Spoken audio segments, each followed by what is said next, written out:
Stalna konferencija gradova i opština u saradnji sa Vladom Srbije dodelila je priznanje gradovima u Srbiji za oblast pristupačnosti.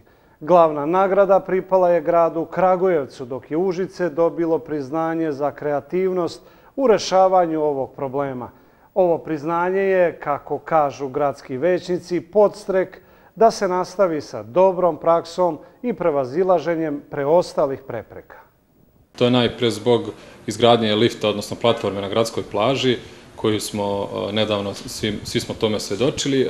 Treba napomenuti da je upravo na gradskoj plaži u toku je rekonstrukcija javnog toaleta, gde osim pristupne rampe i sam toalet se rekonstruiše tako da će moći da ga koriste osobe sa invaliditetom, a u neposrednoj blizini u toku je i završetak izgradnje inkluzivnog parka, tako smo ga nazvali. Dakle, to će biti prostor sa 5 novih sprava za profesionalne sportiste i za rekreativce, za osobe sa invaliditetom i naravno za sve ostale koji budu želeli da koriste ovaj prostor.